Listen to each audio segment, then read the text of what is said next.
Right now, switch your family to T-Mobile and get 4 lines for $25 a line with AutoPay and 5G access included on America's largest 5G network. So don't wait. Get unlimited and nationwide 5G access for the whole family for just $25 a line.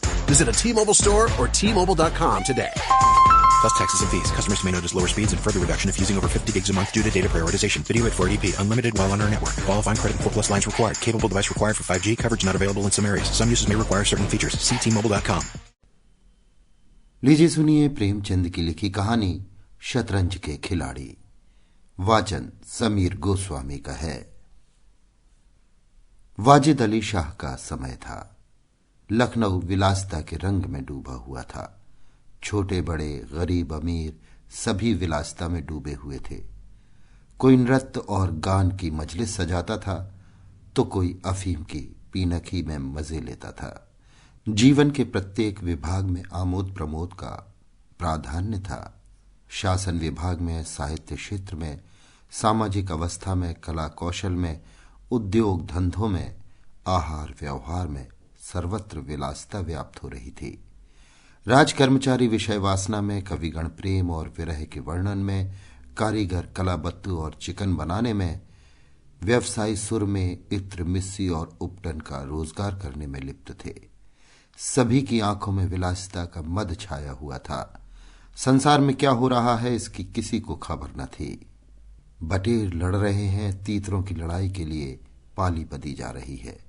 कहीं चौसर बिछी हुई है, पौबारह का शोर मचा हुआ है। कहीं शतरंज का घोर संग्राम छिड़ा हुआ है।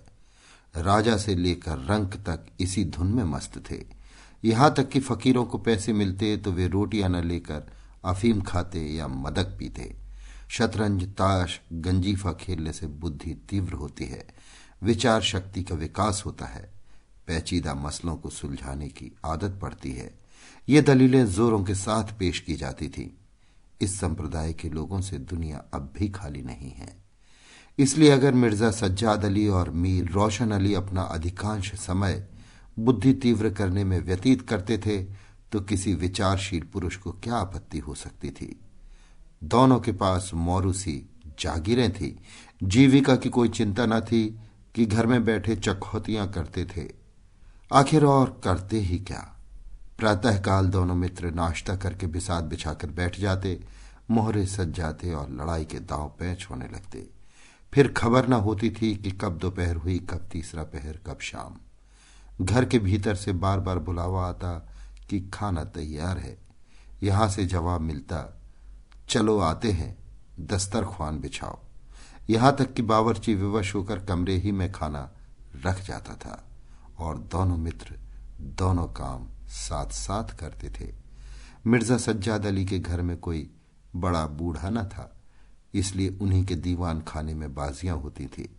मगर ये बात न थी मिर्जा के घर और लोग उनके इस व्यवहार से खुश हों। घर वालों का तो कहना ही क्या, मोहल्ले वाले, घर के नौकर चाकर तक नित्य द्वेषपूर्ण टिप्पणियां किया करते थे। बड़ा मनहूस खेल है, घर को तबाह कर देता है। खुदा न करे किसी को इसकी चाट पड़े। आदमी दीन दुनिया किसी के काम का नहीं रहता, न घर का न घाट का। बुरा रोग है। यहां तक कि मिर्जा की बेगम साहिबा को इससे इतना द्वेष था कि अवसर खोज खोज कर पति को लताड़ती थी, पर उन्हें इसका अवसर मुश्किल से मिलता था। वो सोती रहती थी तब तक बाजी बिछ जाती थी और रात को जब सो जाती थी तब कहीं मिर्जा जी घर में आते थे। हाँ, नौकरों पर वो अपना गुस्सा उतारती थी। क्या पान मांगे है? कह दो आकर ले जाए। खाने की फुर्सत नहीं है? ले जाकर खाना सिर पर पटक दो, खाएं चाहे कुत्तों को खिलाएं। पर रूबरू वो भी कुछ न कह सकती थी। उनको अपने पति से उतना मलाल न था जितना मीर साहब से। उन्होंने उनका नाम मीर बिगाड़ू रख छोड़ा था। शायद मिर्जा जी अपनी सफाई देने के लिए सारा इल्जाम मीर साहब ही के सर थोप देते थे। एक दिन बेगम साहिबा के सिर में दर्द होने लगा। उन्होंने लौंडी से कहा, जाकर मिर्जा साहब को बुला लो, किसी हकीम के यहां से दवा लाए। दौड़, जल्दी कर। लौंडी गई तो मिर्जा जी ने कहा, चल अभी आते हैं। बेगम साहिबा का मिजाज गर्म था। इतना ताप कहां कि उनके सिर में दर्द हो और पति शतरंज खेलता रहे। चेहरा सुर्ख हो गया।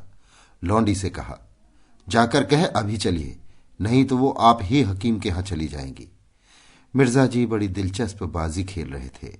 2 ही किस्तों में मीर साहब की मात हुई जाती थी। झुंझलाकर बोले, क्या ऐसा दम लबों पर है, जरा सब्र नहीं होता? मीर, अरे तो जाकर सुन ही आइए ना, औरतें नाजुक मिजाज होती हैं। मिर्जा, जी हां, चला क्यों ना जाऊं, 2 किस्तों में आपकी मात होती है। मीर, जनाब इस भरोसे न रहिएगा, वो चाल सोची है कि आपकी मोहरें धरे रहें और मात हो जाए। पर जाइए सुनाइए, क्यों खामोखा उनका दिल दुखाइएगा? मिर्जा, इसी बात पर मात ही करके जाऊंगा। मीर, मैं खेलूंगा ही नहीं, आप जाकर सुनाइए। मिर्जा, अरे यार, जाना पड़ेगा हकीम के यहां, सिरदर्द खाक नहीं है, मुझे परेशान करने का बहाना है। मीर, कुछ भी हो उनकी खातिर तो करनी ही पड़ेगी। मिर्जा, अच्छा, एक चाल और चल लूं? मीर, हरगिज नहीं, जब तक आप सुन ना आएंगे मैं मोहरे में हाथ ही न लगाऊंगा। मिर्जा साहब मजबूर होकर अंदर गए तो बेगम साहबा ने त्योरियां बदलकर लेकिन कराहते हुए कहा, तुम्हें निगोड़ी शतरंज इतनी प्यारी है, चाहे कोई मर ही जाए पर उठने का नाम नहीं लेते। नौज कोई तुम जैसा आदमी हो। मिर्जा, क्या कहूं, मीर साहबा मानते ही ना थे, बड़ी मुश्किल से पीछा छुड़ा कर आया हूं। बेगम, क्या जैसे वो खुद निखट्टू हैं वैसे ही सबको समझते हैं? उनके भी तो बाल बच्चे हैं, या सबका सफाया कर डाला?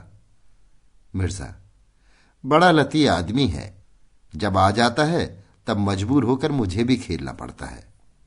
बेगम, दुत्कार क्यों नहीं देते?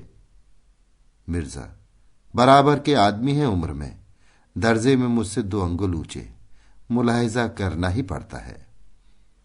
बेगम, तो मैं ही दुत्कारे देती हूं, नाराज हो जाएंगे हो जाए, कौन किसी की रोटियां चला देता है। रानी रूठेंगी, अपना सुहाग लेंगी। हरिया, जब बाहर शतरंज उठा ला, मीर साहब से कहना अम्मी अब न खेलेंगे, आप तशरीफ ले जाइए। मिर्जा, हाँ, कहीं ऐसा गजब भी ना करना, जलील करना चाहती हो क्या? ठहरा रिया, कहां जाती है?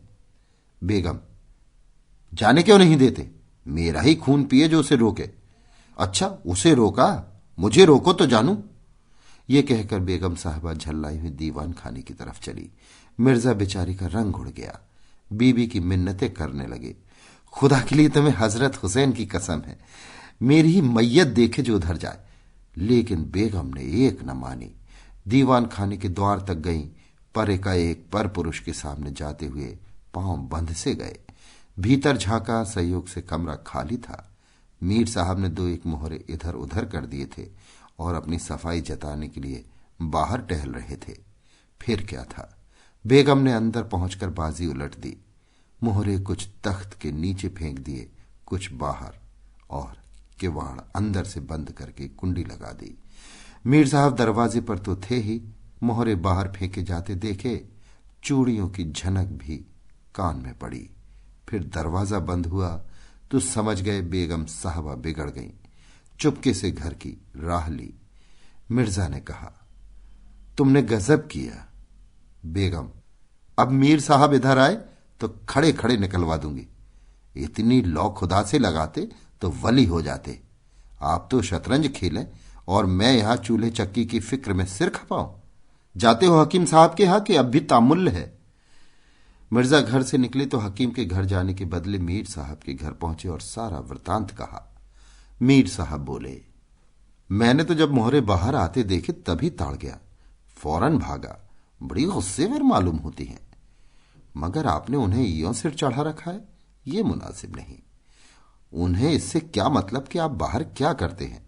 घर का इंतजाम करना उनका काम है, दूसरी बातों से उन्हें क्या सरोकार। मिर्जा, खैर ये तो बताइए अब कहां जमाव होगा? मीर, इसका क्या गम है, इतना बड़ा घर पड़ा हुआ है, बस यहीं जमे। मिर्जा, लेकिन बेगम साहबा को कैसे मनाऊंगा? घर पर बैठा रहता था तब तो वो इतना बिगड़ती थी, यहां बैठक होगी तो शायद जिंदा ना छोड़ेंगी। मीर, अजी बकने भी दीजिए, 2-4 रोज में आप ही ठीक हो जाएंगे। हाँ, आप इतना कीजिए कि आज से जरा तन जाइए।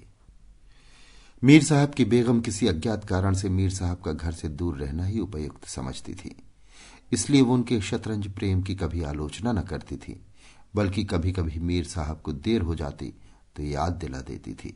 इन्हीं कारणों से मीर साहब को भ्रम हो गया था कि मेरी स्त्री अत्यंत विनयशील और गंभीर है। लेकिन जब दीवान खाने में बिसात बिछने लगी और मीर साहब दिन भर घर में रहने लगे तो बेगम साहबा को बड़ा कष्ट होने लगा। उनकी स्वाधीनता में बाधा पड़ गई। दिन भर दरवाजे पर झांकने को तरस जाती। उधर नौकरों में भी कानाफूसी होने लगी। अब तक दिन भर पड़े पड़े मक्खियां मारा करते थे। घर में कोई आए कोई जाए उनसे कुछ मतलब न था। अब 8 पहर की धौंस हो गई।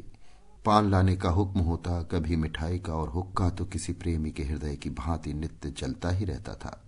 वे बेगम साहबा से जा जाकर कहते, हुजूर मियाँ की शतरंज तो हमारे जी का जंजाल हो गई। दिन भर दौड़ते दौड़ते पैरों में छाले पड़ गए। ये भी कोई खेल कि सुबह को बैठे तो शाम कर दी। घड़ी आध घड़ी दिल बहलाव के लिए खेल खेलना बहुत है। खैर, हमें तो कोई शिकायत नहीं, हुजूर के गुलाम हैं, जो हुक्म होगा बजा ही लाएंगे। मगर ये खेल मनहूस है, इसका खेलने वाला कभी पनपता नहीं। घर पर कोई ना कोई आफत जरूर आती है। यहां तक कि एक के पीछे महल्ले के महल्ले तबाह होते देखे गए हैं। सारे मोहल्ले में यही चर्चा रहती है। हुजूर का नमक खाते हैं, अपने आका की बुराई सुन सुनकर रंज होता है, मगर क्या करें। इस पर बेगम साहिबा कहती हैं, मैं तो खुद इसको पसंद नहीं करती, पर वो किसी की सुनते ही नहीं, क्या किया जाए। मोहल्ले में जो भी 2-4 पुराने जमाने के लोग थे, आपस में भांति भांति की अमंगल कल्पनाएं करने लगे। अब खैरियत नहीं, जब हमारे रईसों का ये हाल है तो मुल्क का खुदा ही हाफिज है। ये बादशाहत शतरंज के हाथों तबाह होगी। आसार बुरे हैं। राज्य में हाहाकार मचा हुआ था। प्रजा दिन दहाड़े लूटी जाती थी। कोई फरियाद सुनने वाला न था। देहातों की सारी दौलत लखनऊ में खिंची आती थी और वो वेश्याओं में, भाड़ों में और विलासिता के अन्य अंगों की पूर्ति में उड़ जाती थी। अंग्रेज कंपनी का ऋण दिन दिन बढ़ता जाता था। कमली दिन दिन भीग कर भारी होती जाती थी। देश में सुव्यवस्था न होने के कारण वार्षिक कर भी वसूल न होता था। रेजिडेंट बार बार चेतावनी देता था, पर यहां तो लोग विलासिता के नशे में चूर थे। किसी के कानों पर जू न रेंगती थी। खैर, मीर साहब के दीवान खाने में शतरंज होते कई महीने गुजर गए। नए नए नक्शे हल किए जाते, नए नए किले बनाए जाते, नित्य नई व्यूह रचना होती।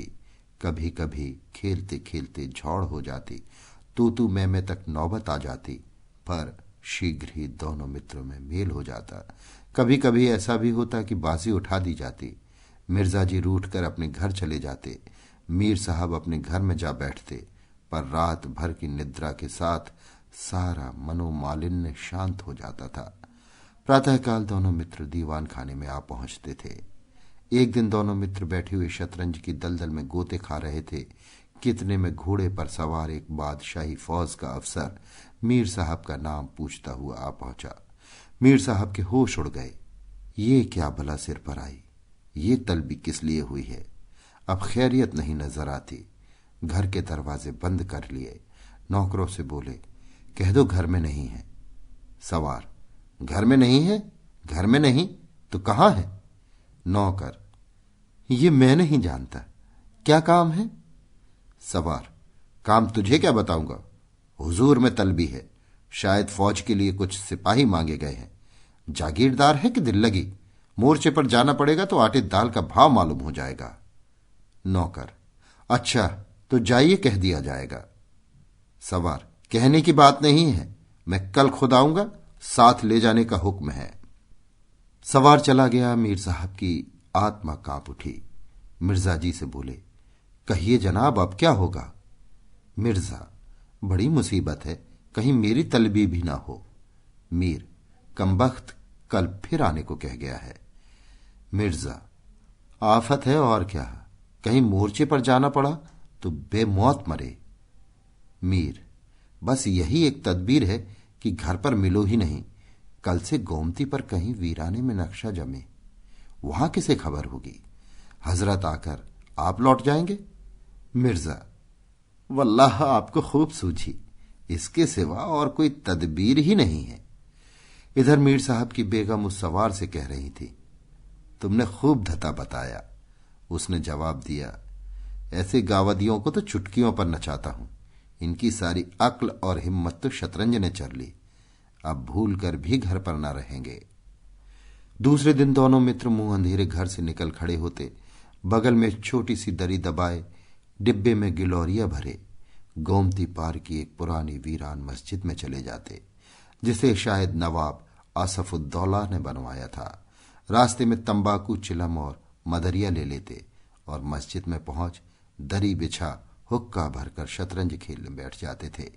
फिर उन्हें दीन दुनिया की फिक्र न रहती। किश्त, शह आदि दो एक शब्दों के सिवा उनके मुंह से और कोई वाक्य नहीं निकलता था। कोई योगी भी समाधि में इतना एकाग्र न होता होगा। दोपहर को जब भूख मालूम होती तो दोनों मित्र किसी नानबाई की दुकान पर जाकर खाना खाते और एक चिलम हुक्का पीकर फिर संग्राम क्षेत्र में डट जाते। कभी कभी तो उन्हें भोजन का भी ख्याल न रहता था। इधर देश की राजनीतिक दशा भयंकर होती जा रही थी। कंपनी की फौजें लखनऊ की तरफ बढ़ी चली आती थी। शहर में हलचल मची हुई थी। लोग बाल बच्चों को लेकर देहातों में भाग रहे थे, पर हमारे दोनों खिलाड़ियों को इनकी जरा भी फिक्र न थी। वे घर से आते तो गलियों में होकर। डर था कि कहीं किसी बादशाही मुलाजिम की निगाह न पड़ जाए जो बेकार में पकड़ जाए। हजारों रुपए सालाना की जागीर मुफ्त ही हजम करना चाहते थे। एक दिन दोनों मित्र मस्जिद के खंडहर में बैठे हुए शतरंज खेल रहे थे। मिर्जा की बाजी कुछ कमजोर थी। मीर साहब उन्हें किश्त पर किश्त दे रहे थे। इतने में कंपनी के सैनिक आते हुए दिखाई दिए। वो गोरों की फौज थी जो लखनऊ पर अधिकार जमाने के लिए आ रही थी। मीर साहब बोले, अंग्रेजी फौज आ रही है, खुदा खैर करे। मिर्जा, आने दीजिए, किश्त बचाइए ये किश्त। मीर, जरा देखना चाहिए, यहीं आड़ में खड़े हो जाए। मिर्जा, देख लीजिएगा, जल्दी क्या है, फिर किश्त। मीर, तोप खाना भी है, कोई 5,000 आदमी होंगे, कैसे कैसे जवान हैं, लाल बंदरों के से मुंह, सूरत देखकर खौफ मालूम होता है। मिर्जा, जनाब हीले न कीजिए, ये चकमे किसी और को दीजिएगा, ये किश्त। मीर, आप भी अजीब आदमी हैं, यहां तो शहर पर आफत आई हुई है और आपको किश्त की सूझी है। कुछ इसकी भी खबर है कि शहर घिर गया तो घर कैसे चलेंगे। मिर्जा, जब घर चलने का वक्त आएगा तो देखा जाएगा, ये किश्त, बस अब की शह में मात। फौज निकल गई। 10 बजे का समय था। फिर बाजी बिछ गई। मिर्जा, आज खाने की कैसे ठहरेगी। मीर, अजी आज तो रोजा है, क्या आपको ज्यादा भूख मालूम होती है। मिर्जा, जी नहीं, शहर में न जाने क्या हो रहा हो। मीर, शहर में कुछ ना हो रहा होगा, लोग खाना खा खा कर आराम से सो रहे होंगे। हुजूर नवाब साहब भी ऐशगाह में होंगे। दोनों सज्जन फिर जो खेलने बैठे तो 3 बज गए। अब की मिर्जा जी की बाजी कमजोर थी। 4 का गजर बज ही रहा था कि फौज की वापसी की आहट मिली। नवाब बाजिद अली शाह पकड़ लिए गए थे और सेना उन्हें किसी अज्ञात स्थान को लिए जा रही थी। शहर में न कोई हलचल थी, न मारकाट, एक बूंद भी खून नहीं गिरा था। आज तक किसी स्वाधीन देश के राजा की पराजय इतनी शांति से, इस तरह खून बहे बिना ना हुई होगी। ये वो अहिंसा न थी जिस पर देवगण प्रसन्न होते हैं। ये वो कायरपन था जिस पर बड़े बड़े कायर भी आंसू बहाते हैं। अवध के विशाल देश का नवाब बंदी चला जाता था और लखनऊ ऐश की नींद में मस्त था। ये राजनीतिक अधःपतन की चरम सीमा थी। मिर्जा ने कहा, हुजूर नवाब साहब को जालिमों ने कैद कर लिया है। मीर, होगा, ये लीजिए शह। मिर्जा, जनाब जरा ठहरिए, इस वक्त इधर तबीयत नहीं लगती, बेचारे नवाब साहब इस वक्त खून के आंसू रो रहे होंगे। मीर, रोया ही चाहें, ये ऐश कहां कहां नसीब होगा, ये किश्त। मिर्जा, किसी के दिन बराबर नहीं जाते, कितनी दर्दनाक हालत है। मीर, हां सो तो है ही, ये लो फिर किस्त, बस आपकी किस्त में मात है, बच नहीं सकते।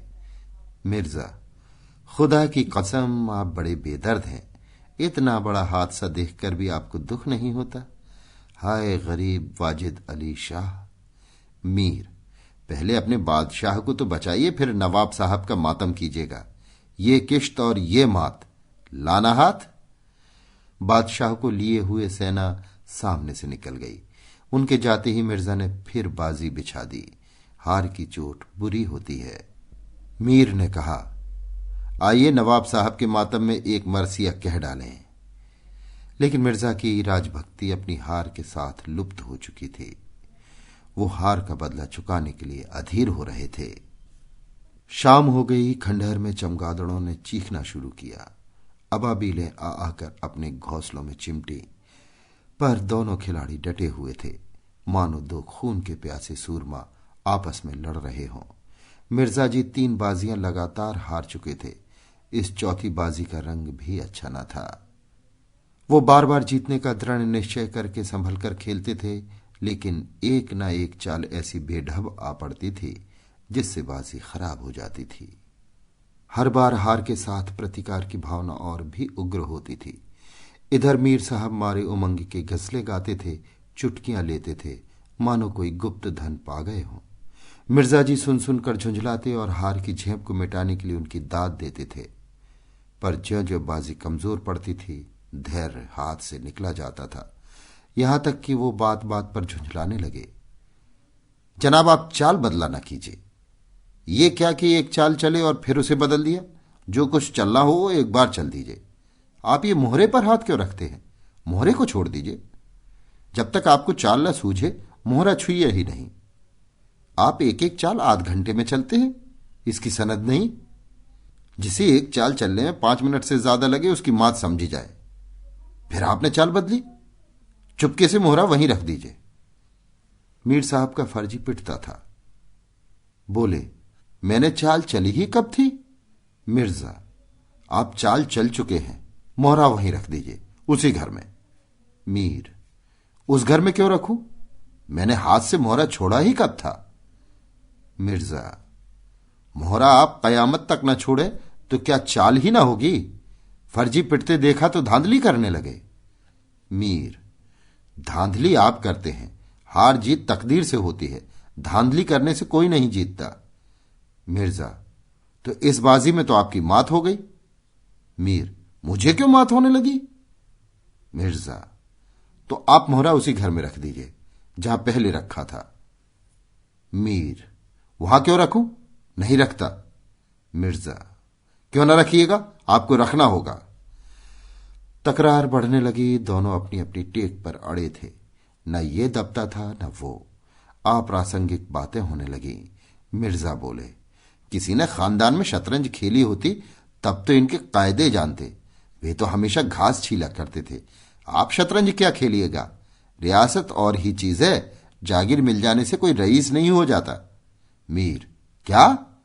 घास आपके अब्बा जान छीलते होंगे, यहां तो पीढ़ियों से शतरंज खेलते चले आ रहे हैं। मिर्जा, अजी जाइए भी।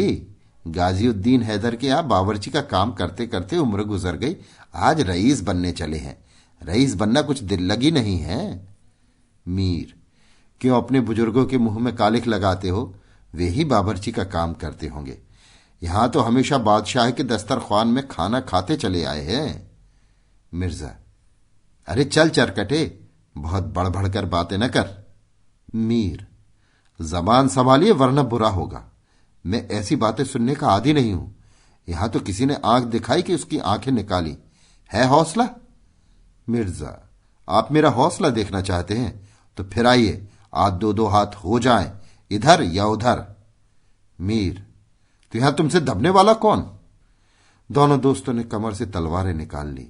नवाबी जमाना था, सभी तलवार, पेश कब्ज, कटार वगैरह बांधते थे। दोनों विलासी थे पर कायर न थे। उनमें राजनीतिक भावों का अधः पतन हो गया था। बादशाह के लिए, बादशाहत के लिए क्यों मरे, पर व्यक्तिगत वीरता का अभाव न था। दोनों जख्म खाकर गिरे और दोनों ने वहीं तड़प तड़प कर जाने दे दी। अपने बादशाह के लिए जिनकी आंखों से एक बूंद न निकला, उन्हीं दोनों प्राणियों ने शतरंज के वजीर की रक्षा में प्राण दे दिए। अंधेरा हो चला था, बाजी बिछी हुई थी। दोनों बादशाह अपने अपने सिंहासनों पर बैठे हुए मानो इन दोनों वीरों की मृत्यु पर रो रहे थे।